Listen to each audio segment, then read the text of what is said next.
Assalamualaikum warahmatullahi wabarakatuh. Innal hamdalillah wassalatu wassalamu ala Rasulillah wa ala alihi wa sahbihi wa man tabi'ahum bi ihsan ila yaumil qiyamah. Ibu-ibu dan para ummahat yang semoga senantiasa dikuatkan pundaknya, dilapangkan hatinya, disabarkan jiwanya. Aminnya kelihatannya datang dari hati yang dalam. Semoga Allah senantiasa memberikan kepada kita istiqamah di dalam proses kita belajar ilmu dan belajar kebenaran. Karena sesungguhnya ilmu bukan hanya sekedar apa yang disampaikan seorang guru, tetapi sesungguhnya ilmu memberikan kepada kita kekuatan. Ilmu memberikan kepada kita energi untuk menghadapi setiap masalah dan problematika yang kita jumpai di dalam perjalanan hidup. Banyak orang yang lemah ketika sebelum dia datang ke kajian. Ketika dia duduk mendengarkan nasihat yang disampaikan Allah dan Rasulnya, maka dia pulang membawa energi yang besar. Dia memiliki semangat yang baik di dalam menjalani kehidupan, karena ilmu bukan hanya sekedar kabar dan bukan hanya sekedar informasi ilmu, tetapi sesungguhnya ilmu adalah kekuatan bagi kehidupan kita di dalam menapak jalan kehidupan yang penuh dengan problematika dan ujian. Orang yang tidak pernah datang ke kajian, tidak pernah ada yang rugi kecuali dirinya sendiri. Bagaimana dia kuat menghadapi masalah bersama suaminya, bagaimana dia bersabar dan berlapang dada menghadapi anak-anaknya. Kalau dia tidak mendapatkan kabar yang menguatkan dirinya lewat majelis ilmu yang diperintahkan oleh Allah untuk kita, untuk senantiasa datang. Makanya inilah yang menjadikan kita faham, datang ke kajian bukan karena kita pengangguran. Datang ke kajian itu karena kita tahu apa prioritas kita di dalam kehidupan. Ibu-ibu yang ada di hadapan saya yakin bukan pengangguran, tetapi ini adalah orang yang memberikan prioritas. Sesungguhnya jalan ke surga tidak bisa kita dapatkan kecuali ketika kita mendapatkan ilmu. Saya merasakan sendiri, kalau saya datang ke kajian bersama dengan ustadz yang saya percaya dan saya amanahkan ilmunya, biasanya datang ke kajian itu memberikan kekuatan setelah kita pulang dari kajian itu. Yang bengkok jadi lurus, yang keruh menjadi bening, yang kotor menjadi bersih ketika kita mendapatkan ilmu. Tidak sedikit suami ketika mendapatkan istrinya habis datang ke kajian, sang suami merasa ada perbedaan sedikit dari kehidupan istrinya setelah pulang dari kajian. Masya Allah ya, kamu pulang dari kajian itu luar biasa. Tapi biasanya 2-3 hari kembali lagi ke basicnya. Ya, ini yang ketawa-ketawa ini pelaku. Tapi memang begitu. Kenapa kita begitu? Karena memang kita kalau mempelajari ilmu langsung lurus terus, maka tidak ada lagi yang butuh datang ke tempat ilmu. Makanya kita datang ke tempat ilmu 2 hari sekali, 3 hari sekali, supaya mencarjen kembali bahwasanya kita memiliki sebuah tujuan besar dalam kehidupan kita. Dan tidak ada tujuan besar pada kehidupan kecuali adalah kita mampu menyelesaikan setiap masalah yang kita jumpai dengan apa yang diridhoi oleh Allah Subhanahu wa Ta'ala. Maaf ya Ibu, banyak orang yang bisa menyelesaikan masalah, tapi apakah mereka setiap menyelesaikan masalah diridhoi oleh Allah? Belum tentu. Ada yang mampu menyelesaikan masalah dengan cara yang Allah murkai, ada yang menyelesaikan masalah dengan cara yang Allah benci. Kita ingin kita menyelesaikan setiap masalah kita dengan ilmu yang datang pada kehidupan kita, tetapi cara yang kita pakai dengan cara dan metode yang Allah ridhoi. Itulah yang menjadikan kita faham. Datang ke tempat ilmu bukan karena kita pengangguran. Datang ke tempat ilmu bukan karena kita tidak punya aktivitas, tapi datang ke tempat ilmu karena kita faham energi yang kita butuhkan pada perjalanan hidup kita dapatkan melalui majelis ilmu. Semoga kita senantiasa hatinya lapang untuk menerima setiap ilmu. Semoga hati kita sebagaimana gelas yang kosong. Sebagaimana gelas yang kosong mudah diisi dengan minuman apapun, mudah diisi dengan teh, mudah diisi dengan jus, mudah diisi dengan jeruk dan apapun, karena gelas yang kosong. Hati yang bersih pun sama. Hati yang bersih itu mudah menerima setiap nasihat yang disampaikan oleh Allah dan Rasulnya. Dan itulah yang menjadi harapan kita. Kita tentunya senantiasa tidak pernah lupa memberikan makna pada apa yang kita lakukan kecuali dengan kita bersyukur kepada Allah. Hari ini kita hidup pada zaman materialisme, kita hidup pada zaman kapitalisme yang luar biasa. Tidak ada antitesa atas paham materialisme kecuali adalah kita memberikan kesyukuran atas apapun yang Allah berikan kepada kita. Kita beruntung sekali, kita memiliki Allah, di mana Allah itu pemberi pada setiap apapun yang kita butuhkan sebagai makhluk. Bukan hanya sekedar Allah pemberi, tapi Allah juga memiliki sebuah sifat yang sempurna. Allah itu memiliki sifat Ar-Rahman, dan itu merupakan perpaduan dua sifat yang sempurna. Ibu tahu, kalau Allah memberi kepada makhluknya, maka sifatnya Allah itu Al-Wahhab. Tapi kalau Allah sayang kepada kita, itu sifatnya Ar-Rahman. Apa yang terjadi kalau sifat dua ini bersatu pada satu zat? Sifat pemberi bersama dengan sifat penyayang. Artinya, ketika kita berjalan pada kehidupan, ketika kita memiliki Allah, di mana Allah itu Maha Pemberi lagi Maha Penyayang, apa yang kita butuhkan pada kehidupan, semuanya diberikan oleh Allah kepada kita. Walaupun terkadang kita tidak meminta secara detail kepada Allah atas apa yang kita butuhkan. Maaf ya Ibu, orang yang memberi belum tentu sayang kepada yang diberi.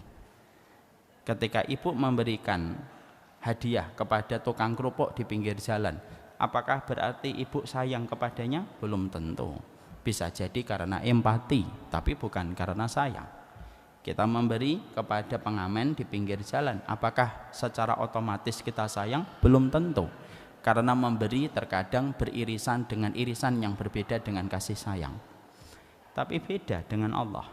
Allah itu kalau memberi sayang kepada makhluknya. Makanya ketika kita menjalani kehidupan, Ibu sadar apa yang kita butuhkan pada kehidupan.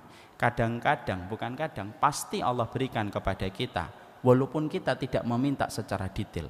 Karena itu bagian dari sifat sayangnya Allah yang sempurna, sampai manusia pun tidak usah meminta secara detail, itu pun sudah diberikan oleh Allah. Ibu, kalau kita memiliki Allah, Allah itu hanya pemberi tapi tidak punya kasih sayang. Bisa jadi apapun yang kita butuhkan harus kita minta dulu, baru dikasihkan kepada kita. Akhirnya kita setiap hari kerepotan untuk meminta setiap apapun yang kita butuhkan. Oksigennya berapa cc, airnya berapa liter, udaranya bagaimana, jantungnya harus bergerak berapa kali, lambungnya harus menyeleksi makanan, ginjalnya harus menampung air, livernya kayak apa.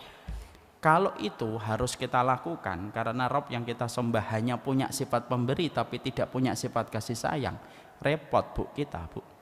Dan akhirnya tiap hari kita hanya membuat list apa yang kita butuhkan kepada Allah. Ibu, bisa jadi setiap malam tidak tidur. Besok butir nasinya 3000 butir ya Allah. Bakwannya 3. Ya, sate telurnya puyuh 4. Harus minta detail, baru Allah beri kepada kita. Tapi kenapa kita tidak usah meminta sedetail itu Allah berikan kepada kita?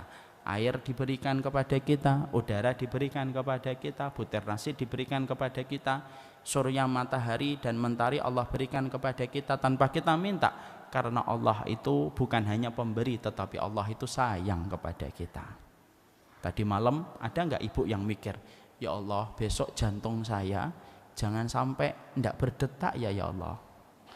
Lambung saya jangan lupa tugasnya. Ginjal saya jangan sampai dia nggak ngerti fungsinya. Nggak pernah kita, Bu.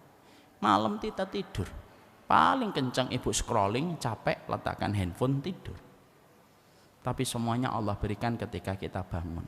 Ini menunjukkan kepada kita betapa sempurnanya Allah mengatur kehidupan kita, detail memberikan kasih sayang kepada kita. Dan itulah yang menjadikan kita faham, bersyukurlah. Syukur itu bukan sunnah, syukur itu bukan mustahab, syukur itu bukan anjuran, syukur itu bukan himbauan, tapi syukur adalah sebuah proses kewajiban yang kita harus berikan pada kehidupan.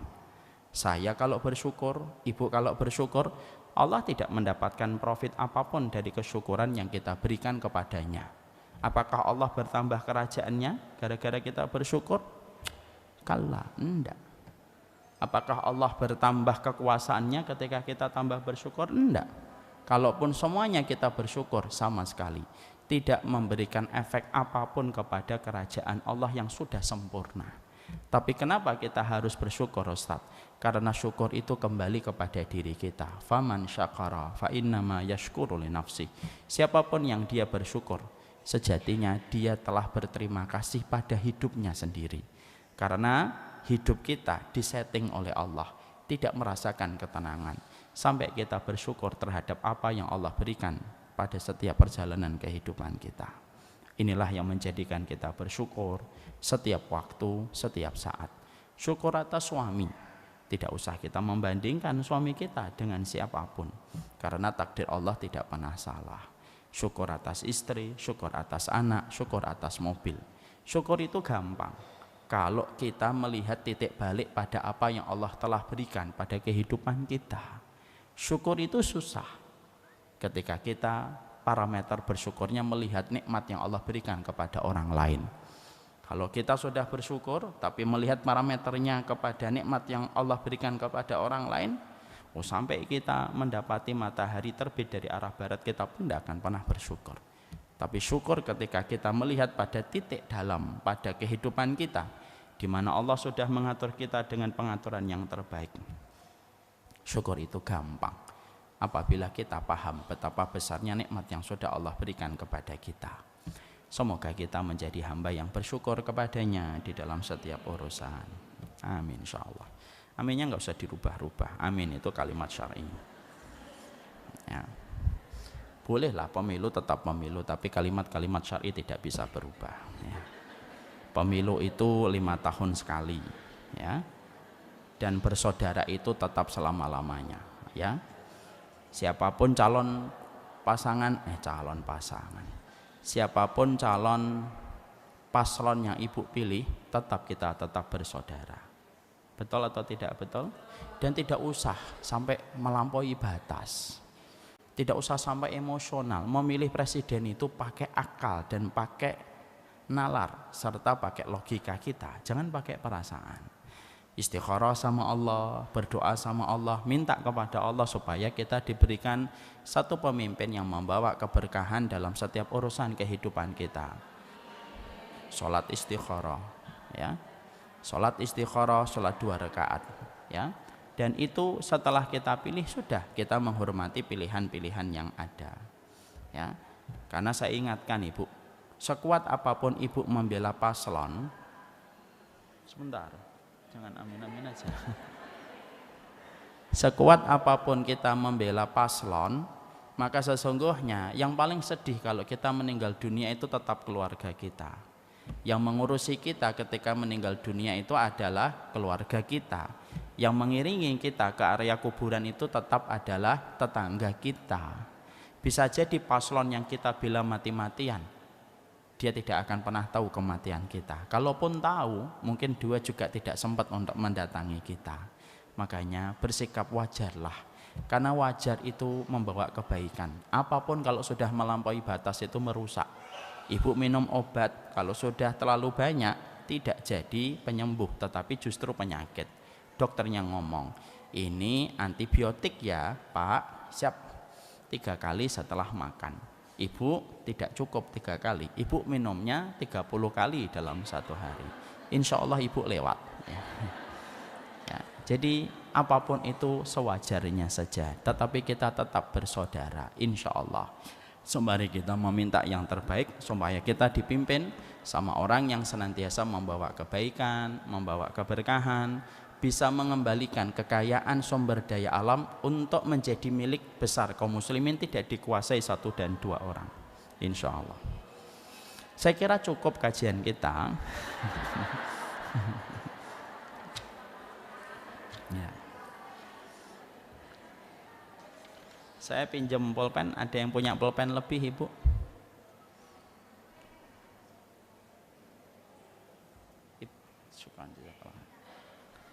Ibu belum pernah kan melihat ada seorang laki-laki pakai pulpen pink? Namanya juga minjem, udah minjem protes lagi. Kok ada pulpen pink ya, baru tahu saya ini.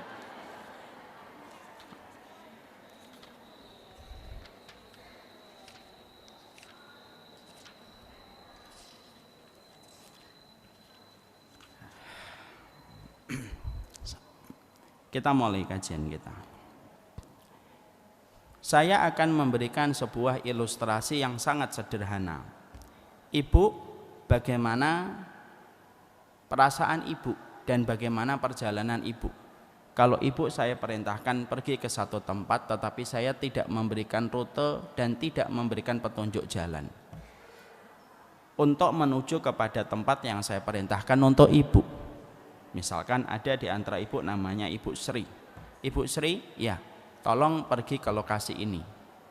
Tapi saya tidak memberikan rute, saya tidak memberikan peta menuju kepada rute yang saya perintahkan untuk beliau. Maka yang terjadi, Bu Sri akan kebingungan, Ibu Sri akan tersesat, terfosir tenaganya, dan tentunya kehabisan waktu yang berlalu. Dan bisa jadi tempat yang saya tunjuk tidak jadi dan tidak bisa didatangi oleh beliau. Kita masih ingat ketika kita belum ada teknologi Google Map yang kita kenal hari ini. Dulu ketika kita akan pergi ke satu tempat, berapa kali kita selalu turun dari mobil, ya kan? Dan biasanya suami kita yang senantiasa menyetir lalu berkata, turun dong, tanya gitu. Lalu kita bersungut-sungut, gitu. Kita turun gitu.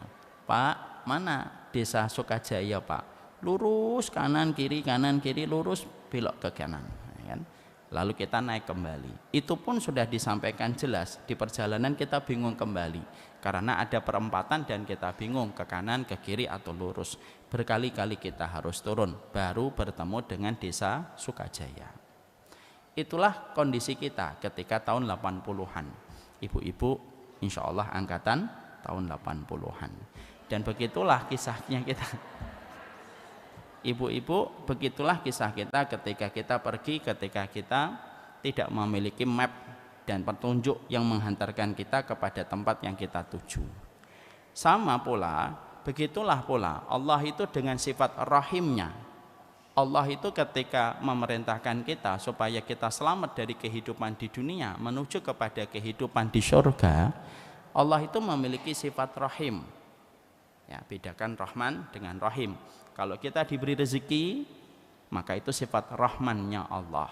Ada sifat Rahim. Rahim itu sebuah kasih sayang yang menjadikan kita bisa selamat dari gelapnya dunia menuju kepada keselamatan rahmat di akhirat. Itu namanya Rahim.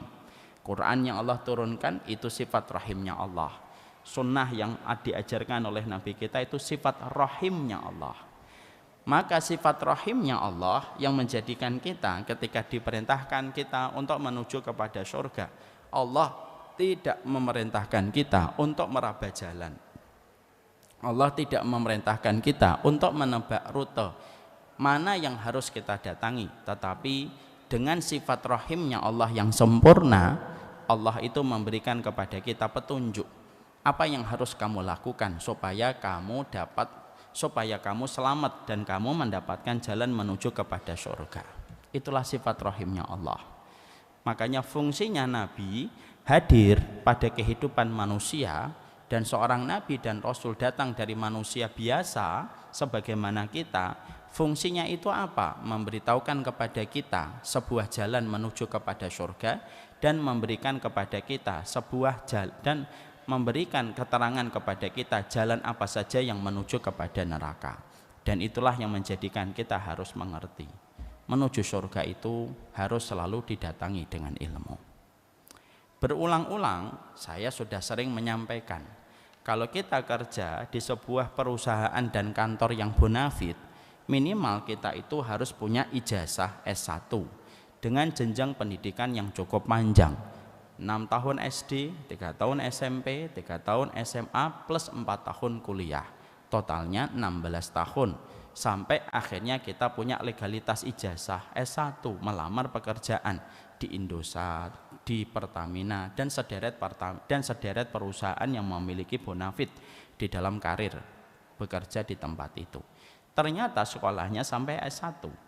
Maka sama pula ketika goals kita adalah kita ingin mendapatkan surganya Allah, karena kita paham di dunia ini begini-begini saja di dunia itu, maka sesungguhnya inilah yang menjadikan kita harus paham ketika kita menuju kepada surga, sebagaimana orang masuk ke Pertamina harus sekolah S1, menuju surga pun harus dengan ilmu, supaya kita tahu apa yang harus kita lakukan, apa yang tidak perlu kita lakukan, apa yang kita bisa kerjakan, dan mana saja yang tidak perlu kita kerjakan. Nah, itulah yang menjadikan kita membahas dan meneruskan 175 jalan ke surga. Mari kita buka halaman 48.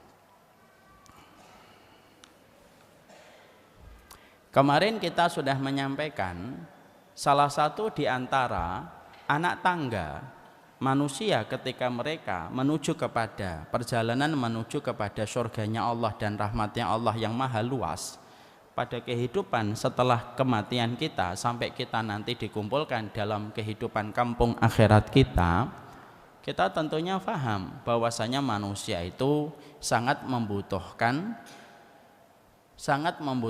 terampuninya dosa-dosa yang dia lakukan. Kebutuhan kita kepada ampunan itu lebih besar daripada kebutuhan kita kepada tarikan nafas. Karena kalau kita masih hidup, ajal masih ada, maka kita membutuhkan udara dan oksigen untuk kita bernafas. Tapi setelah ajal kita selesai dan jatah kita hidup telah habis, kita tidak lagi membutuhkan udara dan tidak lagi membutuhkan oksigen. Itulah kebutuhan kita kepada udara, hanya sepanjang ajal yang Allah berikan kepada kita. Tapi kebutuhan kita kepada ampunan itu lebih besar daripada kebutuhan kita kepada udara. Maka ketika kita telah wafat, ajal kita telah habis, apa yang masih kita perlukan dan masih kita hajatkan? Kita tidak berhajat lagi kepada tas, kita tidak lagi berhajat lagi kepada sepatu kalau kita sudah meninggal dunia. Kenapa saya sebutkan tas dan sepatu? Nah, ibu tahulah maksud saya. Tapi ketika kita nanti sudah meninggal dunia, semua hajat kita itu selesai, kecuali satu. Hajat kita adalah tetap ada orang yang mendoakan kita semoga kita diampuni dosa-dosanya oleh Allah. Kenapa? Karena diampuni dosa itu merupakan hajat terbesar manusia sepanjang hidup dan matinya. Makanya akhirnya ketika ada sholat jenazah, kenapa syariat sholat jenazah itu ada pada kehidupan sunnah? Kan bukan hanya sekedar syariat, kan kita harus paham hikmahnya. Syariat dikafani ada hikmahnya, syariat ketika dikuburkan ada hikmahnya, sebagaimana syariat disolati. Kenapa mayit ketika meninggal dunia ada syariat disolati oleh setiap muslim yang mengenalnya? Karena syariat sholat diperintahkan kepada kita walaupun hukumnya fardu kifayah, karena syariat sholat jenazah itu memberikan kepada kita sebuah pertolongan tambahan plus yang kita dapatkan dari orang yang mendoakan kita semoga kita diampuni dosa-dosanya ketika kita bermalam yang pertama di area kubur. Makanya ucapannya yang mendominasi ketika orang mensolati kita dalam sholat jenazah pada takbir yang ketiga, Allahumma fillahu warhamhu wa'afihi wa'fu anhu. Semuanya itu artinya semoga mayit ini diampuni dosanya. Ketika takbir yang keempat, Allahumma la tahrim Allahumma fillahu warhamhu wa'afihi wa'fu anhu wa akrim nuzulahu wa wasi' madkhalahu waksilhu bil ma'i wasalji wal barad wa nakihi minal khataya kama yunaqqas thawbul abyadu minat danas wa abdilhu daran khairan min darihi wa zawjan khairan min zawjihi wa ahlan khairan min ahli, dan seterusnya. Itu pun fungsinya satu, mendoakan dan memberikan kebaikan supaya mayat ini mendapatkan maaf dan mendapatkan ampunan dari sisi Allah.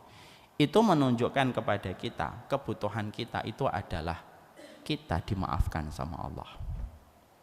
Hidup kita banyak masalah itu karena kita dosa-dosa kita belum dimaafkan oleh Allah. Makanya hidup kadang-kadang membuat kita sering gelisah. Ustaz, saya itu nggak ngapa-ngapain kok gelisah. Gelisah itu pasti punya sebab dan pasti ada triggernya plus ada pemicunya. Dan salah satunya itu apa? Ada dosa-dosa yang tidak kita sadari, belum kita memohon ampun sama Allah, dan dosa itu yang membuat tidak nyaman kehidupan kita. Ibu, kalau ibu sedang ada masalah sama temannya, lalu sama-sama teman itu masuk ke masjid ini, ibu nyaman atau tidak nyaman? Tidak nyaman. Ibu ngelirik dia gitu ya. Dia duduk di mana? Nah, kalau dia duduk di sana, yang satu duduk di sana. Ini bukan berarti ini gitu ya. Nanti kalau dia berdiri, yang di sini nggak mau berdiri, pura-pura sibuk niat handphone. Memastikan teman itu sudah ngambil sandal, masuk ke mobil, dia baru jalan. Kalau ibu-ibu tersenyum gitu malah saya khawatir, jangan-jangan. Akhirnya itu enggak nyaman. Ketika ketemu di warung Padang, rasa warung Padang itu jadi enggak enak. Ketika kita ketemu di toko, misalkan kita ketemu di restoran Arab, rasa biryani itu menjadi hambar. Kenapa? Ada dia yang saya tidak suka dengannya. Ya kan? Maka itu yang terjadi kalau kita berbuat salah atau ada teman yang berbuat salah kepada kita, kondisi ketidaknyamanan kita dapatkan. Sama pula kalau kita tidak menyadari betapa besarnya hajat kita kepada ampunan dan betapa besarnya hajat kita untuk dihapuskan sebagian dosa-dosa kita, maka sesungguhnya Masya Allah hidup itu tidak akan pernah nyaman. Makanya inilah yang menjadikan kita semakin paham kita itu butuh di dalam kehidupan kita untuk diampuni, dan itulah yang menjadikan kita harus paham dalam sisa hidup yang Allah berikan pada ajal kita tidak ada amalan yang paling penting setelah iman dan tauhid kita kepada Allah kecuali apa? Pastikan kamu adalah orang yang paling rajin mengetuk pintu langit supaya dimaafkan dosa-dosanya oleh Allah. Orang yang rajin mengetuk pintu adalah orang yang paling besar dibukakan pintu untuknya. Kalau sekali ngetok mungkin nggak dibuka, Bu. Kenapa? Ibu sibuk membuat status Instagram di kamar. Ibu ngetok lagi, ada yang ngetok lagi 2 kali. Mungkin ibu sudah mulai dengar gitu, tapi tarikan Instagramnya lebih kuat. Lihat lagi. Tapi kalau Gojeknya atau ojek online-nya terus ngetok, kira-kira ibu lalu akhirnya akan turun tangan atau tidak? Turun akhirnya. Membuka pintu, ada apa Pak? Saya ojek online. Orang yang rajin mengetok pintu adalah orang yang paling besar kemungkinan akan mendapatkan rahmat dan mendapatkan ampunan. Makanya kita mendapati perkataan dari Hasan al-Basri. Hasan al-Basri itu seorang ulama besar. Ulama besar ini mengatakan, istaghfiru rabbakum fi turuqatikum wa fi majalisikum. Perbanyaklah kamu setiap saat untuk meminta ampunan kepada Allah ketika kamu berjalan, ketika kamu menyusuri perjalanan, ketika kamu melewati majelis, ketika kamu berada di rumah. Kenapa? Karena kamu tidak pernah tahu kapan waktu yang mustajab ketika Allah mengabulkan permintaan dirimu untuk meminta ampunan, dan Allah memberikan ampunan kepada dirimu. 24 jam, Bu, itu ada waktu-waktu prime time di mana pada waktu-waktu itu Allah mengabulkan setiap permintaan, dan kita tidak pernah tahu di waktu mana saja. Yang bisa kita lakukan adalah memperbanyak amunisi untuk meminta ampunan, karena sekalinya kita diberikan ampunan oleh Allah, ringan hidup kita, nyaman yang kita lakukan, dan lapang ketika kita di urusan barzah kita. Dan itulah yang menjadikan kita paham kebutuhan manusia kepada ampunan lebih besar daripada kebutuhan kita kepada apapun. Maaf ya Ibu, kalau Ibu sudah di atas 40 tahun, maka sikap terbaik kalau kita sudah melewati angka 40 tahun itu apa? Meminta ampun dan berhusnudzon diampuni oleh Allah. Kalau Ibu masih 21, 22, 23, banyak-banyak mengingat dosa, supaya kita senantiasa menjaga diri kita dari dosa-dosa yang terkadang genit menggoda kita. Tapi kalau sudah 40 tahun ke atas, tanamkan kepada diri kita sifat rojak, bahwasanya kita insya Allah diampuni oleh Allah, karena Allah memiliki sifat bukan hanya Ghafur tetapi juga Ghaffar. Apa bedanya Ghafur? Pengampun. Ghaffar, maha pengampun. Dan itu harus kita tanam. Makanya maaf, kalau satu waktu ibu menjumpai orang yang ibu cintai jatuh pada sakit yang berat, umurnya sudah 40 tahun ke atas atau sebelum 40 tahun ke atas, tapi sakitnya sudah berat. Kalau kita mendapati orang yang kita cintai sakitnya sudah berat, maka jangan mengingatkan dosanya, jangan mengingatkan maksiatnya, tapi ingatkan dia adalah orang yang baik dan insya Allah dia mendapatkan ampunan di sisi Allah. Kenapa itu harus ditanamkan Ustadz? Supaya dia mencintai kematian yang sudah didekatkan kepadanya. Dan siapapun yang tenang ketika menghadapi kematian, Allah akan senang berjumpa dengannya, sebagaimana dia senang ketika akan berjumpa dengan Allah. Izin, mic-nya lebih dekat. Saya sudah dekat dari tadi. Yang belakang nggak dengar? Mungkin lebih maju ke depan aja, ibu-ibu berkenan. Kalau saya terlalu dekat gini, di telinga saya pecah, Bu. Pitch control saya jadi pecah. Do you know pitch control? Kalau saya agak jauh begini, saya bisa ngontrol antara suara, nyambung ke otak saya jadi lebih lancar. Kalau saya begini, yang belakang jelas? Ya sudah, begini aja kita cukupkan kajian kita. Mungkin lebih maju sedikit nggak apa-apa, Ibu.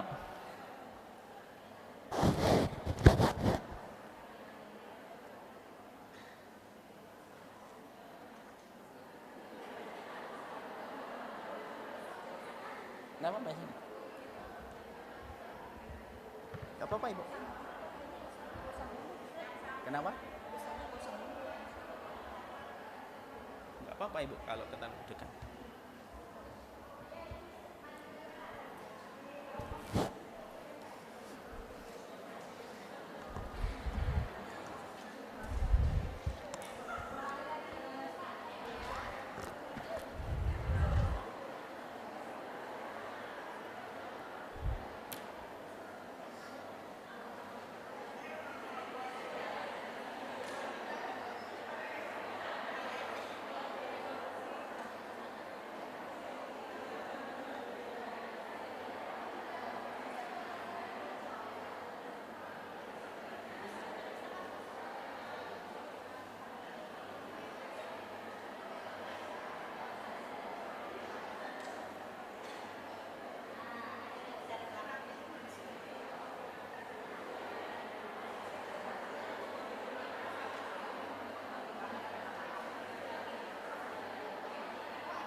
Sekarang sudah kedengaran jelas? Alhamdulillah. Sebenarnya kalau kita tidak lagi bertengkar, suara kecil itu insya Allah terdengar. Tapi kalau suara saya terasa jauh, mungkin ada pertengkaran di antara kita. Makanya biasanya suami istri kalau lagi bertengkar, suaranya pelan atau suaranya keras? Kenapa suaranya keras? Karena hatinya lagi jauh. Suaminya sudah ngomong berkali-kali, istrinya ngomong apa kamu? Ulangi lagi kan gitu. Padahal suaminya sudah merasa keras ketika berteriak. Kita lanjutkan.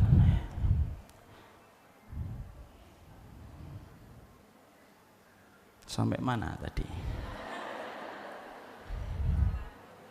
Sampai mana Ibu? Kenapa Ibu? Oh enggak.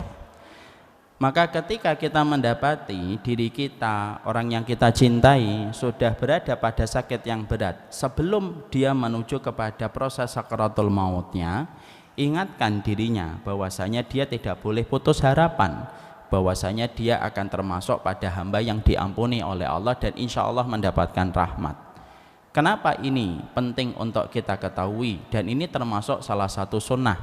Banyak di antara kita yang tidak mengetahui tentang sunnah ini, karena sesungguhnya ketika ibu memberikan kabar gembira ketika orang sedang sakit berat, lalu dia merasakan sudah dekat gerbang kematian itu datang kepadanya, maka itulah yang akan menjadikan dia lapang menghadapi kematian, dan dia ketika lapang menghadapi kematian, Allah pun akan lebih cinta berjumpa dengannya sebagaimana dia lapang ketika memandang kematian. Ibu misalkan bapaknya sudah sakit berat, ya ini momen yang paling berat bagi manusia itu kalau bapak dan ibu kita sudah sakit berat. Kalau kita menjumpai bapak dan ibu yang kita cintai di pucuk hati kita sudah dalam kondisi berat, tapi masih bisa diajak komunikasi, sampaikan ke telinganya pelan-pelan, ibu ini Masya Allah sudah mendidik saya dari kecil, ikhlas, pengorbanannya luar biasa. Orang-orang semacam ibu adalah orang yang tidak patut untuk dilewatkan oleh Allah kecuali mendapatkan balasan yang terbaik, dan insya Allah ibu diampuni dosa-dosanya oleh Allah. Hal semacam itu yang akan menjadikan dia tenang, dia merasa lapang, dia merasa nyaman ketika dia pulang, karena dia tahu bahwasanya Rabb yang akan menjemputnya, Tuhan yang akan menjemputnya itu adalah Rabb dan Tuhan yang begitu sangat penyayang dan sangat memberikan maaf. Ini pula yang kita lakukan kalau bapak kita akan meninggal dunia, sampaikan kebaikannya, sampaikan bahwasanya dia adalah orang yang layak untuk mendapatkan ampunan dari sisi Allah, dan ini maaf ibu, jangan lupa. Ini termasuk salah satu sunnah yang terlupakan banyak manusia ketika mengiringi dan mendampingi orang yang sakit berat. Nah itu kan bukannya membacakan talqin Ustadz la ilaha illallah, itu ketika sakaratul maut, ketika sudah tidak bisa diajak komunikasi, ketika sudah tidak bisa diajak bicara, ketika tidak lagi merespon apa yang kita sampaikan, baru ditalqin la ilaha illallah di telinga kanannya. Tapi kalau masih bisa diajak bicara, tapi sembari dia mendengarkan omongan kita, dia merasakan sakit pada derita penyakit yang dia terima, maka tanamkanlah kepadanya, insya Allah orang baik, insya Allah diampuni, dan insya Allah mendapatkan kelapangan dalam urusan barzakh. Saya Bu punya pengalaman cukup panjang. Bapak saya sebelum akhirnya beliau menutup mata dalam wafatnya, saya diberikan kesempatan untuk menemani bapak selama 21 hari dalam sakitnya beliau. Maka tidak ada yang saya lakukan kecuali yang saya ulang-ulang cuma dua. Satu, saya meminta maaf atas kekurangan saya, atas kesalahan saya ketika saya menjadi anak. Dan itu harus kita betul-betul sampaikan. Karena apa? Jatah waktu pertemuan kita tinggal sebentar. Kalau jatahmu perpisahan itu sudah sebentar lagi akan menghilang, banyaklah minta maaf dan banyaklah minta ridho.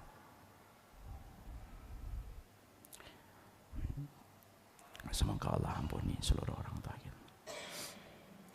Yang kedua yang selalu saya sampaikan kepada bapak dalam waktu jangka 20 hari, kalau saya bisa ngobrol, itu saya sampaikan bapak ini orang baik, orang yang mendapatkan titipan 2 anak sangat super istimewa, dirawat sepanjang hidup, tidak pernah membentak saya sepanjang saya hidup Pak. Itu luar biasanya bapak saya Bu, sepanjang hidup tidak pernah bentak saya walaupun sekali. Saya ingatkan itu. Kenapa saya ingatkan itu? Supaya bapak tahu, ya bagaimanapun kebaikannya layak mendapatkan award dan mendapatkan penghargaan untuk diampuni dosa-dosanya oleh Allah. Nanti orang semacam ini Bu, kalau grade-nya nambah dengan sakaratul maut, dia lebih tenang karena dia tahu kepada siapa dia akan kembali. Ini penting ya. Makanya Rasulullah Shallallahu Alaihi Wasallam sebelum beliau meninggal dunia, ada hadis yang disampaikan beliau 3 hari sebelum meninggal dunia. Kalau meninggalnya hari Senin, berarti hari Ahad, hari Sabtu, hari Jumat beliau menyampaikan. Cuma tidak disebutkan Jumat pagi atau Jumat sore atau Jumat malam. Tapi Nabi menyampaikan sebuah hadis 3 hari sebelum beliau wafat. Dan ini termasuk pada kategori hadis final message. Apa itu final message-nya Rasulullah? La yamutanna ahadukum illa wa huwa yuhsinu dhanna billah. Jangan sekali-kali mati kecuali berprasangka yang baik sama Allah. Jadi kalau ibu-ibu sudah 40 tahun berprasangka baik, Ustadz saya pelaku dosa, Allah tahu, tapi kita tetap berprasangka baik, kita diampuni oleh Allah dosa-dosa kita.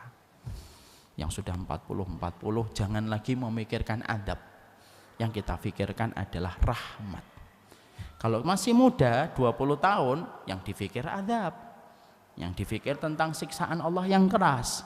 Tapi kalau sudah 40 tahun, kalau nggak pakai kacamata sudah kabur, sudah mulai batuk-batuk gitu ya, ya kan, dikit-dikit masuk angin gitu ya, minyak kayu putih tidak pernah lepas di tas ya, walaupun tasnya mahal isinya kayu putih ya. Kayu putih bukan hanya dioleskan, dicium tiap hari.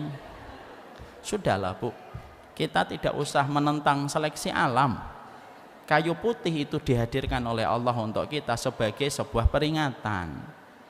Memang pernak-perniknya dunia sudah mulai harus kamu tinggalkan, dan kita memohon kepada Allah supaya kita diampuni dosa-dosanya oleh Allah. Artinya sungguh tidak ada amalan yang paling baik setelah kita beriman kepada Allah, menjaga tauhid kita, menjaga akidah kita, kecuali amalan prioritas kita adalah setiap hari jangan pernah lupa meminta kepada Allah diampuni dosa-dosa kita. Makanya maaf ya, apa doa yang apabila kita mengucapkannya lalu kita mati setelahnya, ibu pasti masuk surga kalau ibu beriman. Apa doanya? Bukan subhanallah, bukan la ilaha illallah, bukan alhamdulillah, bukan pula Allahu Akbar. Tapi doa yang apabila ibu membacanya, setelah ibu membacanya ibu dalam kondisi beriman, setelah membaca itu ibu meninggal dunia, tapi setelah membaca doa itu dipastikan lewat lisan Rasulullah yang mati pasti masuk surga. Karena apa? Dia diampuni dosanya. Apa itu? Sayyidul istighfar. Allahumma anta rabbi la ilaha illa anta khalaqtani wa ana abduka wa ana lahdika wa wa'dika mastata'tu. Itu merupakan sebuah pelajaran untuk kita. Permintaan ampunan itu prioritas dalam hidup. Allah tahu nggak kalau kita akan berbuat dosa? Tahu. Allah itu ngerti manusia itu akan berbuat dosa dan berbuat kemaksiatan. Bukan hanya Allah Bu, malaikat saja tahu. Sebelum manusia diciptakan, maka para malaikat itu menyampaikan kepada Allah, apakah engkau akan menciptakan manusia yang akan mengalirkan darah dan berbuat kerusakan? Allah lebih tahu Bu. Tapi kenapa Allah tetap menciptakan kita? Karena Allah ingin melihat siapa di antara manusia ketika dia berbuat dosa tapi dia pandai kembali kepada Allah, dan Allah terima. Allah terima seluruh pengampunan yang dia berikan kepada Allah, dan Allah masukkan dia ke surga. Maaf ya Bu, Allah bukan hanya pemaaf, tapi Allah itu pengampun. Tahu bedanya maaf dengan pengampun? Beda Bu. Kalau maaf itu biasanya proses hukum tetap berjalan. Oke, maaf ya Mbak, iya saya ampuni, tapi maaf ya, proses hukum tetap berjalan. Itu namanya maaf. Tapi apabila ada sebuah ketetapan saya ampuni, dan polisi misalkan atau pihak pengadilan mengeluarkan sebuah surat ya bahwasanya proses dihentikan, dan proses itu akhirnya dihentikan karena diampuni, selesai Bu. Allah itu bukan hanya memaafkan, Allah itu mengampuni. Kalau Allah hanya memaafkan Bu, maka sesungguhnya bisa jadi tidak ada pelaku dosa yang layak masuk surga. Karena apa? Dosanya membuat dia tercela dan ternoda. Celah dan noda itu tidak bisa masuk surga, karena surga itu tidak boleh ada celah dan noda. Kenapa? Semenjak Allah menciptakan surga, Allah haramkan noda dan celah dosa bisa masuk ke dalamnya. Tapi karena Allah itu pengampun, maka sesungguhnya ampunan itulah yang menjadikan dosa itu hilang dan diganti dengan kebaikan.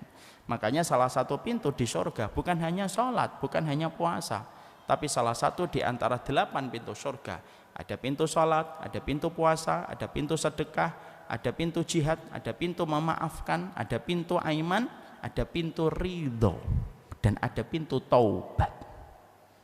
Kenapa ada pintu taubat? Karena sesungguhnya surga bukan hanya mencari mereka yang pandai dan mereka yang pandai rukuk. Surga tidak hanya mencari mereka yang lama sujudnya, tapi sesungguhnya surga pun mencari di antara ibu yang dulunya membuka aurat, mungkin pacaran, mungkin tiap hari gibah, tapi kemudian berhenti dari semua itu, dan itulah yang dicari surga, mereka yang kembali kepadanya. Makanya saya kan pernah mengatakan, orang yang beruntung, orang yang kembali hatinya sebelum kembali fisiknya, itu orang yang beruntung. Kenapa Allah tidak takdirkan kita wafat, Bu? Sebagian besar saya yakin ini di atas 70% kita menjadi penyintas COVID. Kita ini dulu kena COVID, Bu. Ya atau tidak? Ada teman kita yang hidupnya lebih sehat dari kita, umurnya lebih muda daripada kita, tapi meninggal ketika COVID. Ya atau tidak? Iya. Saya punya teman, hidupnya sehat, Bu. Sering olahraga, sering naik sepeda, dan rutin dia kemana-mana selalu olahraga. Makanannya pun saya tahu, makanan dia itu hidupnya hidup sehat. Kalau saya kan ya masih gorengan, oke lah gitu. Walaupun di sini nggak pernah ada gorengan, nggak apa-apa lah. Ini bukan curhat, cerita fakta. Maka ternyata Allahu yarham ketika kena COVID meninggal dunia. Tapi kita yang terkadang secara teori harus lebih layak untuk wafat, tapi kenapa kita masih dihidupkan? Saya cuma punya jawaban 2. Saudara-saudara kita yang wafat ketika COVID, mungkin mereka orang yang rajin minta husnul khatimah. Allah berikan husnul khatimah melalui kematian pada saat pandemi datang. Kenapa kita tidak diwafatkan pada saat pandemi itu datang? Mungkin karena Allah ingin memberikan kepada kita kesempatan waktu. Ayo, balik dulu hatimu sebelum balik fisikmu. Karena orang yang paling beruntung simpel, orang yang kembali hatinya sebelum kembali fisiknya. Ya, makanya maaf ya, saya mengatakan kan, orang yang paling buruk itu siapa, Ustadz? Orang yang mati hatinya. Orang kalau sudah mati hatinya sebelum mati fisiknya, dia tidak akan pernah mampu bergerak untuk kembali kepada Allah. Kenapa? Mati hati itu tidak bisa melakukan apapun. Nah, itulah yang kita pahami. Nah, di sini kita mempelajari, setelah kita paham bahwasanya meminta ampunan itu merupakan prioritas besar bagi kehidupan orang yang beriman, maka kita harus paham bahwasanya iman itu bukanlah sebuah ajaran egosentris, dan sesungguhnya surga yang kita tuju dan surga itu menjadi obsesi besar pada kehidupan kita dan goal besar pada perjalanan hidup kita.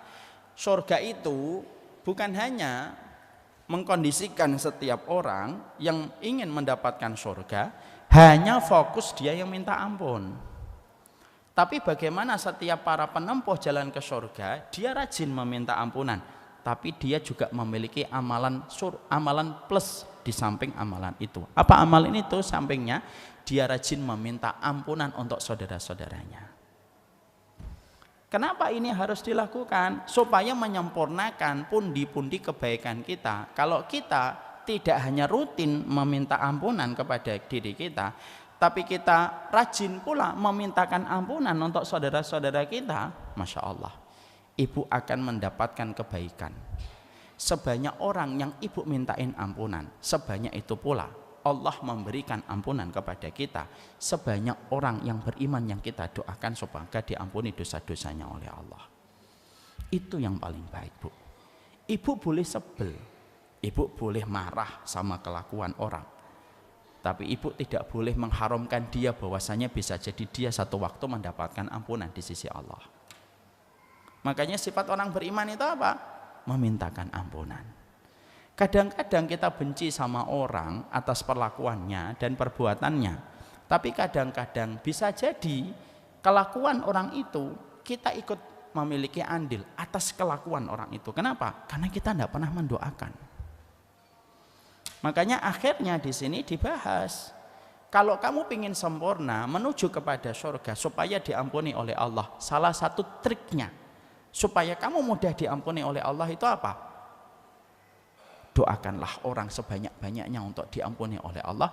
Sebanyak kamu meminta ampunan kepada saudaramu yang kamu doakan, sebanyak itu pula kamu akan diberikan ampunan ketika para malaikat mengaminkan doamu ketika meminta ampunan kepada banyak orang. Masya Allah ibu. Ibu apa enggak tergetar hatinya? Jadi kita tentunya paham, kalau kita hanya meminta kepada Allah, ya Allah ampunilah dosa saya, maka kekuatan atas doa ini bersandar sama kekuatan iman kita sendiri ibu. Ya Allah ampunilah dosa saya, Allahumma anta rabbi la ilaha illa anta khalaqtani wa ana abduka wa ana lahtika wa wa'tika mastata'tu. Itu mengandalkan kekuatan kita sendiri. Tapi kalau ibu pakai ilmu, ibu punya cara lain bu. Cara lainnya itu apa? Siapapun yang memintakan ampunan kepada saudaranya, maka dia mendapatkan kebaikan. Ketika ibu mengatakan Allah Rabbana firli wali walidayya walil mu'minina yauma yakumul hisab, yang ada di dalam surat Ibrahim. Ibu berdoa supaya saya diampuni, orang tua diampuni, dan seluruh orang mukmin di timur dan barat kalau dia beriman itu juga diampuni. Sebanyak itu pula doa itu berubah menjadi amunisi yang mengirimkan ampunan kepada kita sebanyak orang yang kita doakan ketika kita tidak egosentris mendoakan diri kita sendiri. Inilah ilmu bu. Dia jadi shortcut. Kalau ibu tidak ngaji dan tidak membuka kitab, tidak paham ini ibu. Makanya maaf ya, jualan di Instagram pakai sebuah ilmu dengan jualan di Instagram pakai ilmu, ada tipsnya, ada triksnya. Lebih cepat mana maksimalnya? Lebih cepat yang kedua bu. Karena ilmu itu selalu menjadi shortcut kita untuk meraih banyak kebaikan. Saya membutuhkan ampunan supaya hidup saya nyaman, supaya dosa kita diampuni, supaya nanti saya balik kepada Allah dalam kondisi mudah meraih rahmat ketika saya diampuni oleh Allah. Kalau kamu ingin untuk cepat diampuni oleh Allah, bukan hanya berdoa untuk dirimu, tapi berdoalah pula kepada setiap orang yang beriman di timur dan barat, utara dan selatan. Maka pada saat itu setiap orang mukmin yang kamu doakan, maka kembalinya kepada dirimu dengan ampunan dan kebaikan yang Allah kirimkan kepadamu. Allah itu paling senang kalau iman itu membentuk poros supaya kita memiliki empati yang besar, dan Allah itu senang ketika iman itu tidak membentuk kita menjadi egosentris di dalam kita meminta kepada Allah. Jangan pelit. Makanya Rasulullah SAW menyampaikan kepada kita di dalam satu hadis yang diriwayatkan dalam Bukhari, man istaghfara lil mu'minina walil mu'minat kataballahu lahu bikulli mu'minin wa mu'minatin hasanah. Maka sesungguhnya tidaklah setiap orang yang beriman ketika dia memintakan ampunan kepada saudaranya yang beriman dan saudaranya kaum mukminah, kecuali Allah akan menetapkan kepadanya setiap satu mukmin yang dia doakan itu dia akan mendapatkan satu kebaikan. Masya Allah. Sekarang total kaum muslimin di seluruh dunia itu berapa? Hampir 2-3 miliar. Ibu berdoa, Rabbana firli wali walidayya walil mu'minina yauma yakumul hisab. Surat Ibrahim ayat 41 ini dahsyat bu. Ibu berdoa untuk dirinya, ibu berdoa kepada orang tua, lalu ibu berdoa kepada seluruh orang yang beriman. Maka ibu akan mendapatkan kebaikan dari miliaran orang yang ibu doakan. Dan itu akan berubah menjadi ampunan dan kebaikan yang Allah kirimkan kepada kita. Itu namanya shortcut. Paham di sini? Sekarang mari kita buka surat Ibrahim ayat 41.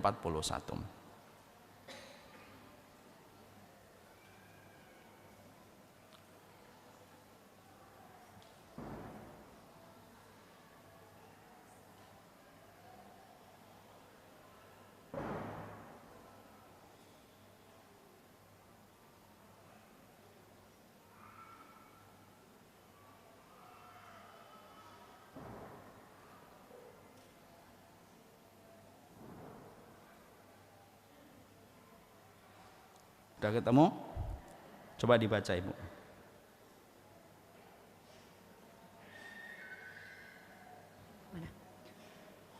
A'udzu billahi minasyaitonir rajim. Ya Rabb kami, beri ampunlah aku dan kedua ibu bapakku dan sekalian orang-orang mukmin pada hari terjadinya hisab, hari kiamat. Quran surat Ibrahim ayat 41. Iya. Mari kita bedah surat Ibrahim ini karena ada di dalam buku. Mari kita buka Ibu. Di situ ada permohonan yang diucapkan Nabi Ibrahim. Berarti doa ini kira-kira baru beberapa tahun yang lalu atau sudah ratusan tahun dan ribuan tahun? Ribuan tahun. Ketika Allah mengabadikan sebuah doa simple dan sederhana, kata Imam Ibnu Katsir, kalau Allah sampai mengabadikan doanya seorang hamba, berarti doa ini istimewa. Doa ini menjadikan Allah ridho. Ridhonya Allah menjadikan Allah mengabadikan, lalu Allah masukkan di dalam Quran yang dibaca orang beriman sampai hari kiamat. Paham ya tentang ini? Doanya siapa? Doanya Nabi Ibrahim. Berarti manusia terpilih yang menjadi kekasihnya Allah. Kalau Nabi Ibrahim itu menjadi kekasihnya Allah, berarti yang paling paham tentang Allah itu siapa? Ya kekasihnya. Siapa kekasihnya? Yaitu adalah salah satunya Nabi Ibrahim. Di sini ada sebuah doa, Rabbana firli waliwalidayya. Kenapa pertama kali Ibu Nabi Ibrahim itu ketika meminta ampunan kepada dirinya dulu. Rabbana firli. Kenapa kepada diri sendiri dulu? Kenapa Ibu? Ini pertanyaan. Kenapa Nabi Ibrahim meminta ampunan kepada dirinya sendiri dulu? Ada yang bisa jawab?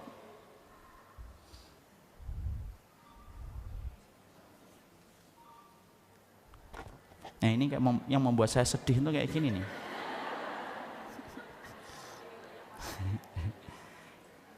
Nabi Ibrahim, Ibu lihat kan semuanya surat Ibrahim. Nabi Ibrahim ini doa yang hampir-hampir saya tidak pernah tinggalkan setiap hari Ibu. Jadi kalau Ibu tanya doa yang Ustadz Umar minta tidak pernah tinggalkan apa Ustadz? Ini salah satunya, doa yang tidak pernah saya tinggalkan. Kenapa Nabi Ibrahim itu meminta ampunan kepada dirinya sendiri dulu? Kalau Ibu bisa jawab, saya kasih hadiah buku yang terbaru, Me and My Half Teen, saya tanda tangani. Ya sudahlah, kalau kayak gini sudahlah. Ada yang bisa ngangkat tangan? Iya, Ibu. Iya, Ibu.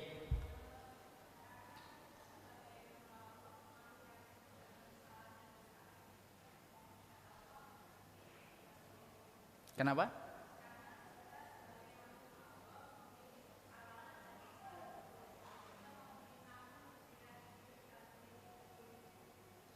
Iya, kenapa meminta ampunan terhadap diri sendiri dulu? Sebelah mana? Pakai ini. Biar semuanya mendengar jawabannya. Karena kita hamba Allah yang penuh dosa dan penuh kesalahan, jadi kita meminta maaf untuk diri kita sendiri. Ya, pertanyaannya, kenapa kita meminta maaf terlebih dahulu kepada diri sendiri? Itu pertanyaannya.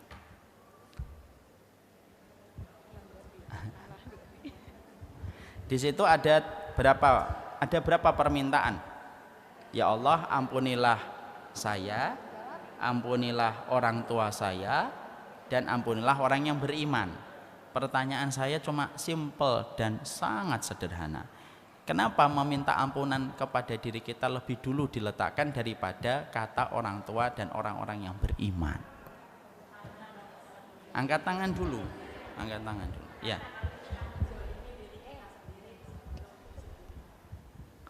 Karena kita telah mendolimi diri sendiri sebelum kita mendolimi orang lain. Berarti Ibu ada rencana mendolimi orang lain? Coba ya. ini Ustaz. Kenapa untuk kita sendiri Ibu?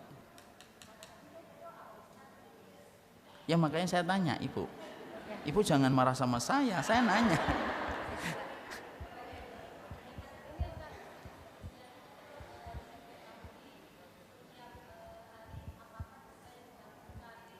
Belum. Ya, silahkan. Yana, ya monggo. Bismillah. Kalau udah megang mic harus benar ya, Bu. Insya Allah. Bismillah. Kenapa meminta ampunan diri kita dulu sendiri, supaya kalau kita diampuni, kemudian kita mendoakan orang lain, insya Allah doa itu akan lebih mudah terkabul. Itu benar, insya Allah. Alhamdulillah. Ibu dapat buku Me and My Half Teen. Tapi sebenarnya begini, Bu. Kenapa kita ini kalau sebelum meminta ampunan kepada orang lain, kita harus meminta ampunan terlebih dahulu kepada diri kita? Sebenarnya jawabannya simpel. Karena kalau kamu berdoa, mendoakan orang lain, tetapi kamu masih banyak dengan dosa yang tidak diampuni, maka sesungguhnya doa itu terhalang oleh dosa sebagaimana kabut menghalangi mentari. Paham kata-kata saya? Jadi kalau sebelum kita mendoakan orang tua, kamu dulu minta maaf dulu sama Allah. Karena yang menjadikan doamu kepada orang tua nggak nyampe itu karena dosamu dulu. Ada perempuan, naudzubillah min dzalik, dia berzina misalkan, Bu. Habis berzina, terus dia pergi jalan, terus ingat ibunya nangis, terus berdoa Rabbana firli wali walidayya. Nggak bisa lah, wong zinanya dia belum betul-betul bertaubat kok. Doa itu butuh faktor tidak ada dosa. Karena kalau ada dosa yang masih besar, maka dosa itu menghalangi doa. Doa tidak bisa naik, Bu. Sebagaimana kabut menghalangi sinar mentari datang. Makanya Nabi Ibrahim itu tahu tentang Robnya. Makanya sebelum dia mendoakan orang tuanya dan mendoakan orang yang beriman, dia berdoa dulu supaya dia diampuni dosa-dosanya. Ini loh, Bu, Nabi Ibrahim loh, Bu. Itu pun merasa berdosa. Padahal tidak ada internet, gak ada Instagram, gak ada Facebook, gak ada komentar bintang sinetron yang cerai, tidak ada. Tapi dia meminta ampunan kepada Allah. Karena apa? Basicnya manusia itu diampuni oleh Allah.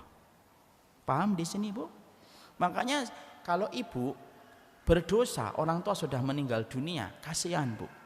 Kenapa, Ustadz? Karena mengakibatkan pengaruhnya doanya ibu kepada orang tua tidak nyampe.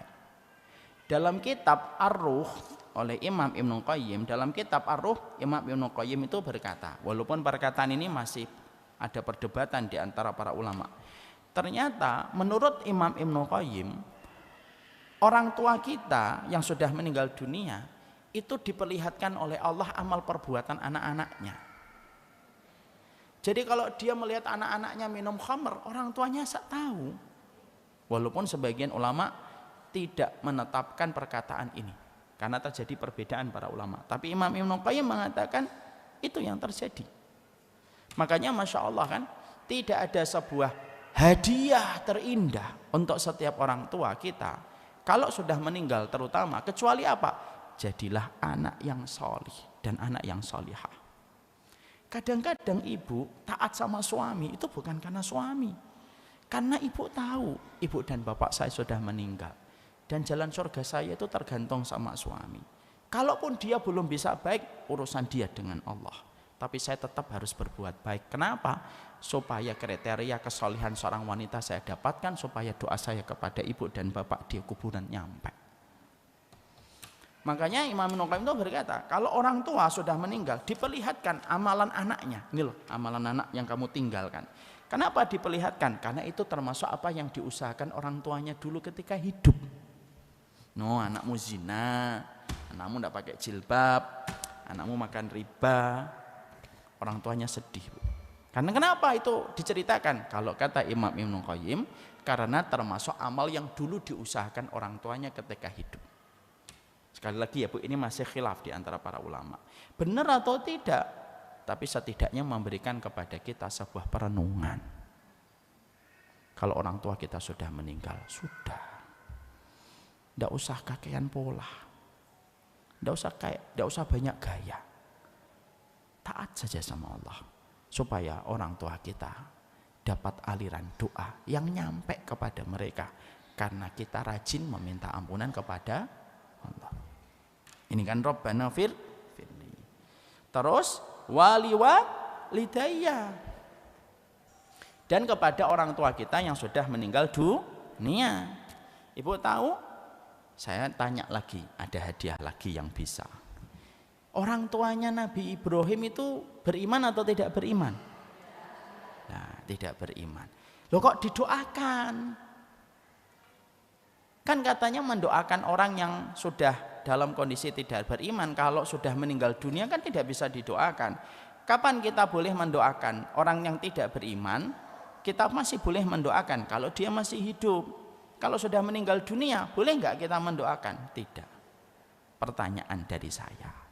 Lah Nabi Ibrahim itu kan sebagian muarrikhin, sebagian ahli sejarah, Azar itu tidak beriman. Dia pembuat patung di negeri Babilonia, negeri yang dipimpin oleh Namrud. Ibunya itu bernama Amilah, namanya Nabi Ibrahim. Pertanyaan saya, kalau bapaknya tidak beriman, kenapa didoakan Nabi Ibrahim? Ada yang tahu jawabannya? Kita belajar satu ayat doang loh ini. Bismillah. Ustaz, Ya. boleh saya mencoba menjawab? Ya. Ketika Nabi Ibrahim mendoakan ayahandanya masih ada, masih hidup. Tadi kata Ustaz, ketika orang tuanya sudah meninggal maka tidak akan bersambung. Tapi kalau misalnya ayahandanya orang tuanya masih ada, maka masih bisa, insya Allah masih bisa bersambung. Hidayah akan Allah berikan ketika kita mendoakan orang yang masih hidup, dimintakan ampunan, dimintakan hidayah. Pun juga dengan Nabi Ibrahim alaihissalam, barangkali mungkin insya Allah ayahandanya masih ada, masih hidup. Begitu Ustaz. Belum benar. Tapi kita hargai usahanya.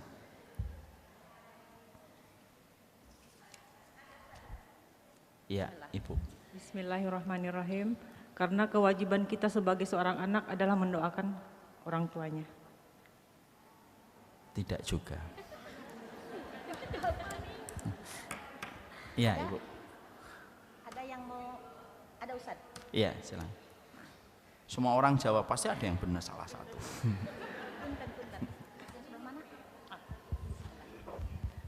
Bismillah. Baik buruknya tetap kita tanpa mereka tidak akan ada di dunia ini.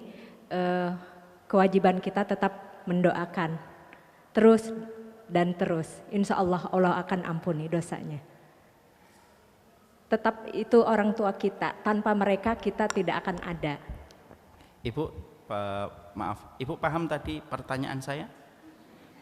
Kenapa Nabi Ibrahim mendoakan orang tuanya? Karena mereka orang tuanya yang melahirkan Nabi Ibrahim tuh ada seorang ayah dan seorang ibu, yaitu orang tuanya, Mbak. Iya, bukan itu insya Allah. Jazakallah khair. Setidaknya sudah berusaha. Ada lagi Ustaz? Silahkan. Bismillah. Kalau ini belum benar juga, kita selesai kajian kita. Bismillahirrahmanirrahim. Karena insya Allah doa dari seorang anak yang soleh akan mendapat syafaat dari Allah Subhanahu Wa Taala.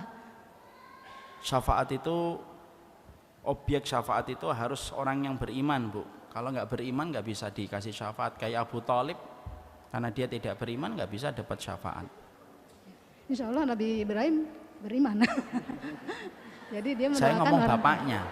Oh, Iya. syafaat dari anak yang soleh gitu maksudnya Ustaz. Kenapa? Syafaat dari anak yang soleh. Syafaat itu ada 3. Imannya orang pemberi syafaat, izin Allah Sebelah sini dulu, Bu. mengizinkan untuk memberi syafaat, dan Allah mengizinkan orang yang kita beri syafaat itu, dan itu harus beriman juga. Orang yang tidak beriman nggak akan dapat syafaat, Ibu. Bismillah. Bentar, Ibu. Maaf ya Pak Ya, Ibu. Ustadz ya. Karena amalan yang diterima sama Allah 3. 1, doa anak soleh. 2, sedekah. Dan 3, ilmu yang bermanfaat. Mungkin itu Pak Ustadz. Iya. Begitu juga belum benar, Ibu. Bentar, Ibu. Terakhir, kalau tidak bisa sudah.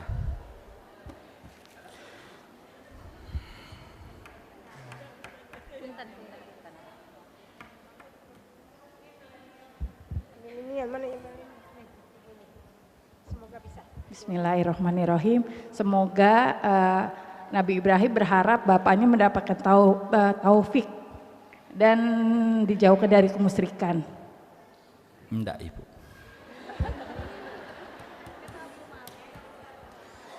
Berarti materi hari ini cerdas cermat. Nanti kalau ibu pulang di rumah, nanti suaminya tanya, tadi kajiannya tentang apa? Cerdas cermat. Terakhir. Iya, di surat Quran surat Maryam ayat 47, Nabi Ibrahim mendoakan orang tuanya karena orang tuanya sangat baik kepadanya dan sebagai rasa syukur atas kebaikan dari kedua orang tuanya. Bukan.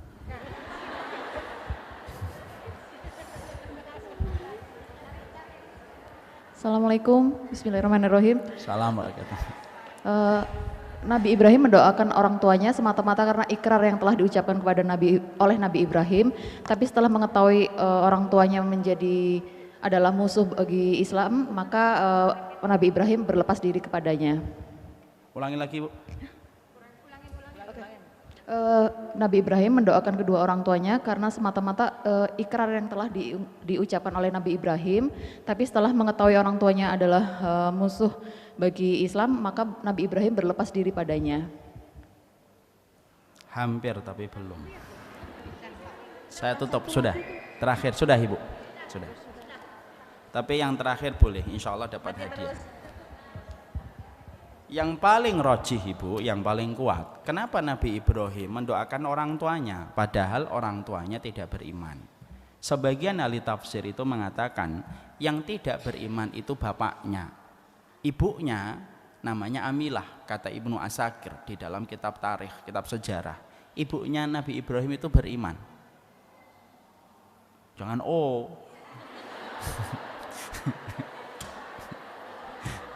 aja. Ganti-gantilah i gitu loh, i. Ganti c, Bu. C nggak kejawab. Jadi sebagian para ahli sejarah mengatakan bahwasanya kenapa Nabi Ibrahim mendoakan orang tuanya padahal orang tua yang tidak beriman. Yang tidak beriman Azar, ibunya beriman. Ini sebagian dari para ahli ulama. Yang kedua, sebagian para ahli mufassir itu mengatakan Rabbana firli wali walidayya, disebutkan oleh Nabi Ibrahim dengan kata wali walidayya. Saya sudah pernah menerangkan bedanya walid dengan abun. Sudah pernah di sini? Sudah. Apa bedanya walid dengan abun? Hening lagi. Walid itu orang yang mengajarkan kita untuk mengenal Allah dan mengenal Rasul, itu namanya walid. Orang yang mengajarkan kita kebenaran itu walid. Bisa jadi bapak biologismu, bisa jadi bapak sambungmu, bisa jadi bapak tirimu, bisa jadi tetanggamu, bisa jadi gurumu. Itu namanya walid. Tapi kalau abun itu yang betul-betul secara biologis, genetik nyambung ke kita. Bapak biologis saya Ibnu, saya bapak saya Umar Faruk. Nah, saya namanya Umar Mita. Secara biologis bapak saya Abi saya itu Umar Mita. Itu abun. Yang disebut oleh Nabi Ibrahim di dalam doa ini wali abawaya atau wali walidayah. Wali walidayah. Wali walidayah itu nyambung kepada setiap orang yang beriman sebelum Nabi Ibrahim. Nyambung ke siapa? Nyambung kepada Hud, nyambung kepada Idris, nyambung kepada Nuh, dan nyambung kepada Nabi Adam. Kenapa? Yang disebutkan Nabi Ibrahim itu wali walidayah. Wali walidayah itu semuanya, Bu. Siapapun yang ngajarin ibu tentang kebenaran, itulah walidnya ibu. Bisa jadi bapak kita abun, tapi belum tentu dia walid. Kenapa? Walid itu butuh SOP tambahan. Apa SOP tambahannya? Standar operasional tambahannya apa? Dia harus ngajarin anaknya untuk paham Allah dan Rasulnya. Nah, itu yang terjadi. Sebagian mengatakan bahwasanya karena pada saat itu Nabi Ibrahim belum tahu bahwasanya ketika bapaknya meninggal dalam kondisi musyrik, maka diharamkan untuk mendoakan orang musyrik ketika sudah meninggal dunia. Dan ini diucapkan Nabi Ibrahim sebelum mengetahui bapaknya itu musyrik yang tidak boleh didoakan setelah wafat. Paham di sini, Bu? Paham, insya Allah. Nanti Ibu pulang sampaikan berita ini. Nanti sampaikan ke suami. Kenapa Nabi Ibrahim mendoakan bapaknya dan ibunya? Ini ciri khasnya istri yang songong kalau kajian. Sekali tahu ilmu langsung sok nanya-nanya ke orang. Paham di situ? Lalu di sini walil mukminin yauma yakumul hisab, dan kita berdoa mendoakan banyak orang yang beriman. Inilah yang menjadikan kita paham, ibu kalau berdoa Robbi firli, kekuatan ibu hanya bertumpu pada doa itu semata. Ingat ya, kalau ibu mengatakan Robbi firli, Allah firli, Robbi firli, kekuatan ibu bertumpu pada satu doa itu. Tapi kalau ibu berdoa Rabbana firli wali walidayya walil mu'minin yauma yakumul hisab, kekuatan doanya ibu langsung berubah total, Bu.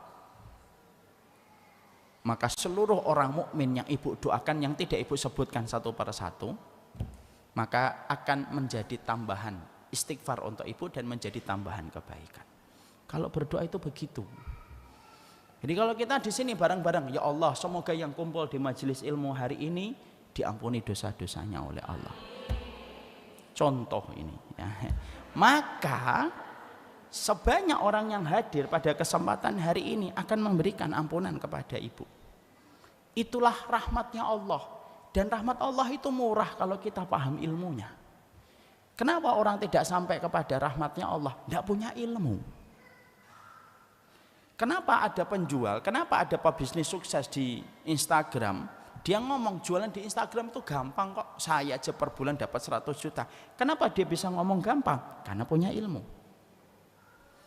Ada orang yang mengatakan saya jualan di Instagram kok gak laku-laku, saya sudah posting 2 bulan gak ada yang komen, sekalinya ada yang ngeklik gak sengaja kekliknya gitu.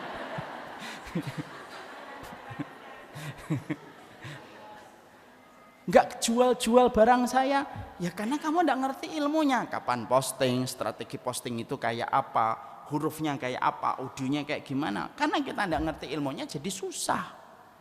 Dan Allah itu ngasih kita kepada ilmu inilah kenapa kita harus ngaji. Jadi mulai hari ini kalau kita memang bercita-cita masuk surga, simpel kok, mintalah ampunan setiap waktu. Karena orang yang rajin mengetok pintu adalah orang yang paling besar dibukakan pintunya. Dan ketika kamu meminta ampunan, mintakanlah ampunan setiap orang. Dan kalau kita memintakan ampunan kepada setiap orang, semuanya, Bu, tidak usah dikecualikan. Ya Allah, ampunilah seluruh orang yang beriman, kecuali tetangga saya itu, jangan. Tidak usah gitu. Kecuali ustadz itu karena pernah nyindir saya, tidak usah. Udah bismillah, semuanya orang beriman. Makanya Nabi adalah orang yang luar biasa selalu berdoa untuk mendoakan orang yang beriman. Jadi ibu bayangkan, saya ketik ya di Google. Sebentar, jumlah orang muslim hari ini, populasi muslim itu berapa?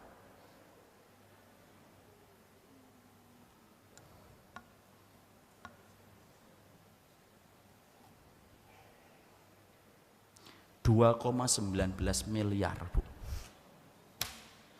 Dan sekalinya ibu berdoa, Rabbana firli wali walidayya walil mu'minin, semuanya dapat. Habib dapat. Ya, semua yang ada di Amerika, yang di Palestina, yang di Yaman, di semua tempat semuanya dapat, Bu. Dan Allah mengembalikan itu kebaikannya kepada ibu. Itu caranya Allah. Makanya maaf ya, Allah itu menggampangkan urusan kita untuk dapat rahmat.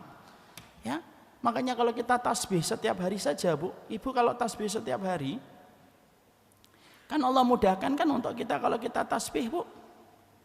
Kalau kita tasbih saja, ada satu tasbih yang saya sukai, ada salah satu dzikir yang saya sukai kalau pagi, yaitu adalah Subhanallah wa bihamdi adada khalqihi wa zinata arsyihi, ya, waridho nafsihi wazinata arsyihi wa midada kalimati.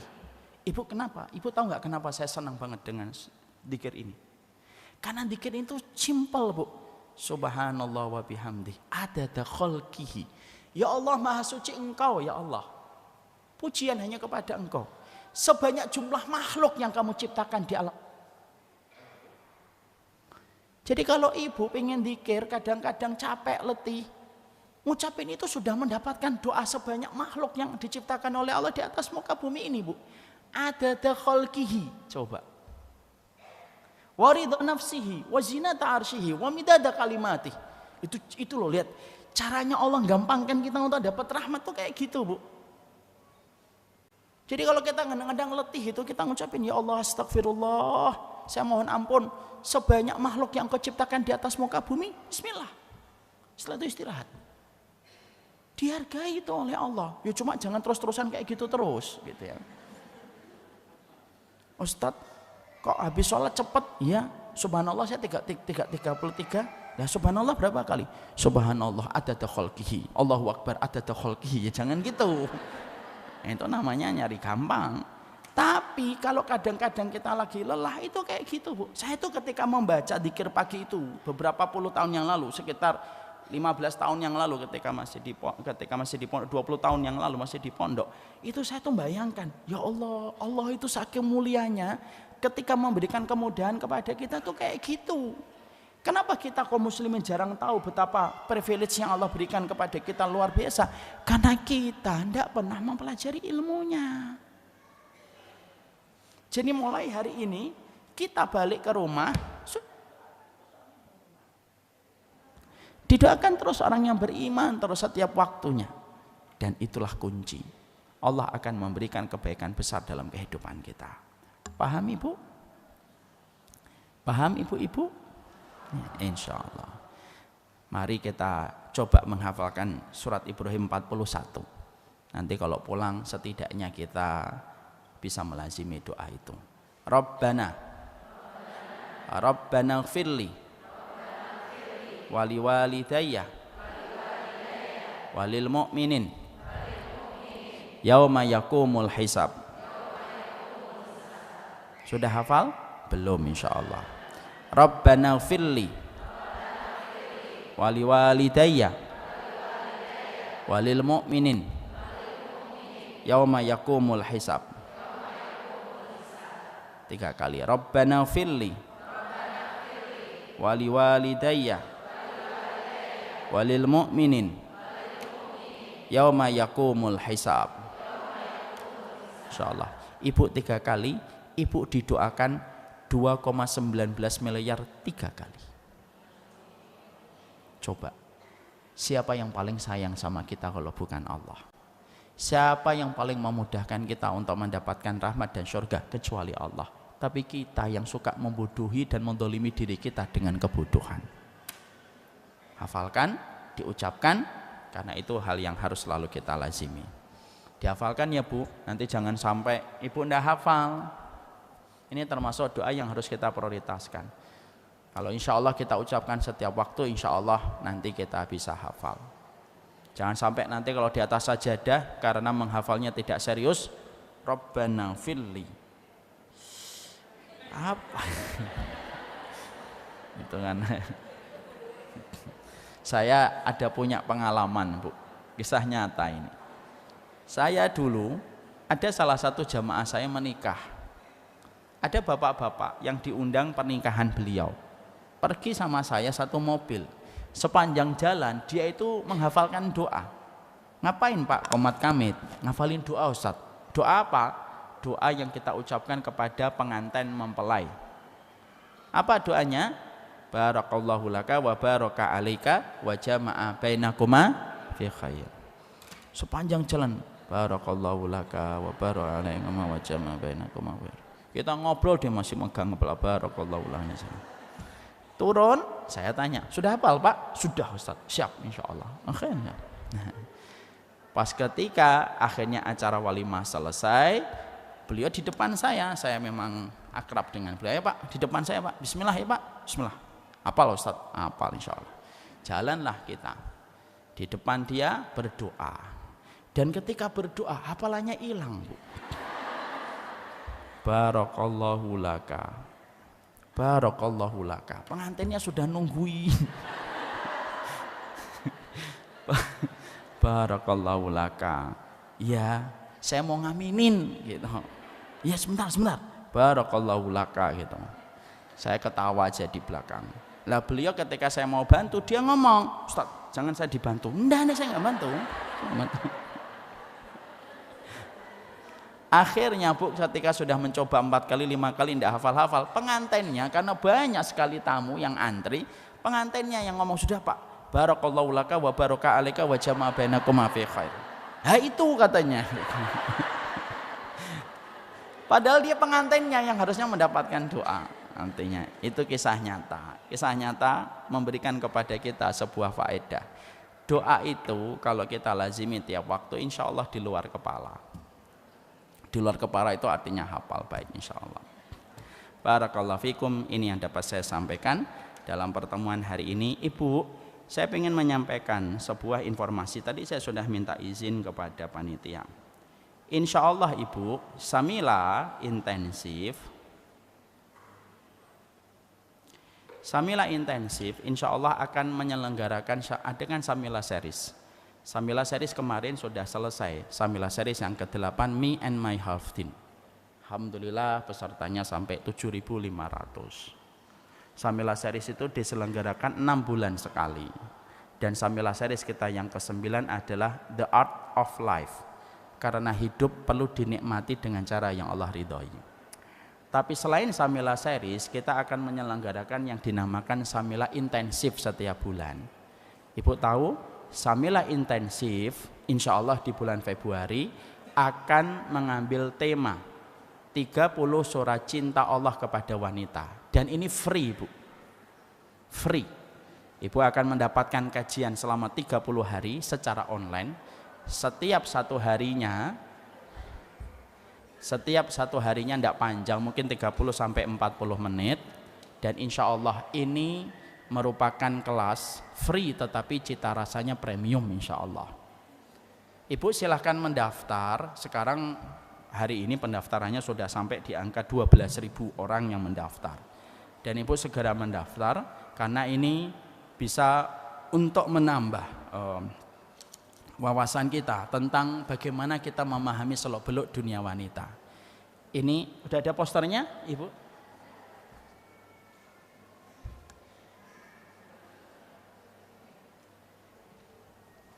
Ini nanti silahkan mendaftar. Kalau Ibu silahkan catat aja nomornya. Nanti daftarnya pakai WhatsApp bisa. Silahkan dicatat nomornya 0857 751 50057. Di situ ada, di situ juga ada.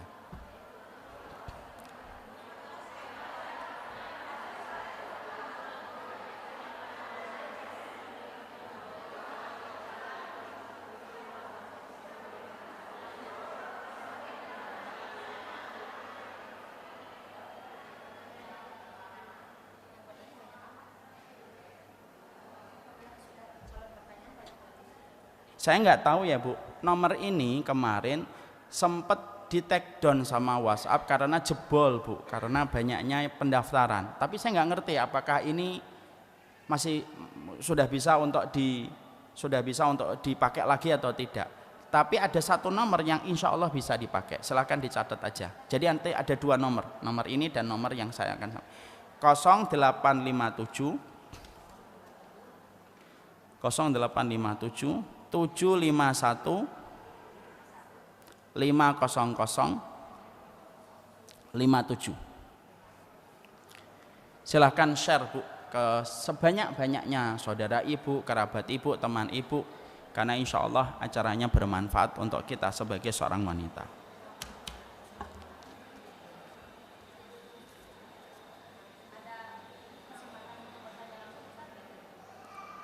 Saya qadarullah ada udzur Ibu. Saya ini aja 2 aja atau iya dipilih. Saya milih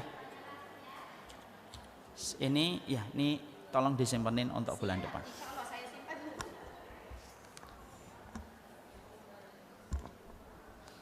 Apakah orang tua seorang muslim berharap dan terus berdoa untuk anaknya yang sudah pindah agama menjadi Katolik mengikuti agama istrinya?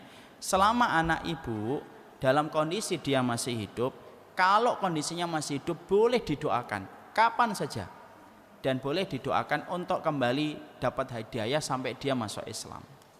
selama dia masih hidup. Kalau sudah wafat, sudah tidak lagi bermanfaat setiap doa. Afwan Ustadz, minta tolong doakan teman saya lagi sakit atas nama Fitriani binti Ibrahim. Ini amanah beliau Ustadz. Insya Allah kita doakan beliau semoga diberikan kesembuhan. Nasallullahal adzim rabbal arsyil adzim ayashfiha. Nasallullahal adzim rabbal arsyil adzim ayashfiha. Nasallullahal adzim rabbal arsyil adzim ayashfiha. Nasallullahal rabbal arsyil adzim ayashfiha. Nasallullahal adzim rabbal arsyil adzim ayashfiha. Nasallullahal adzim rabbal arsyil adzim ayashfiha. Nasallullahal adzim rabbal arsyil adzim ayashfiha. La ba'sa tahurun insyaallah. Amin.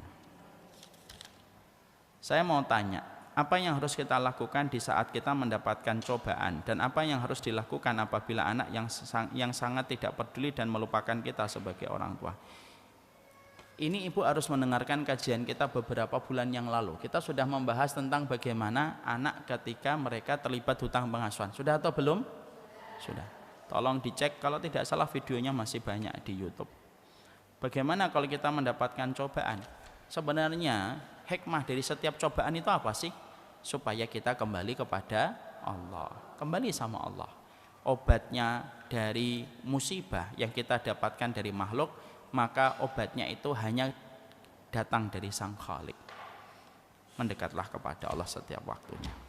Barakallahu fikum, ini yang dapat saya sampaikan dalam pertemuan hari ini. Semoga Allah memberikan keberkahan dalam setiap urusan ibu.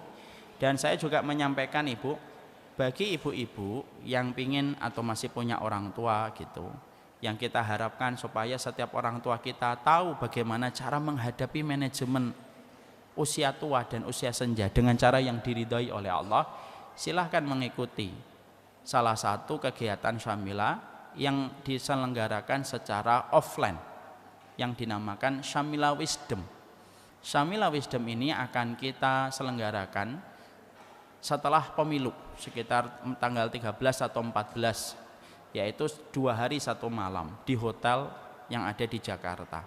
Di situ nanti membahas tentang banyak sekali hal-hal yang harus diketahui setiap orang tua ketika memasuki usia senja. Kalau saya sih merekomendasikan ibu-ibu ikut bersama sang suami, karena sesungguhnya menghadapi masa senja itu perlu dengan ilmu, supaya kita paham, supaya kita lapang, dan supaya kita tidak stres menghadapi hari-hari kita.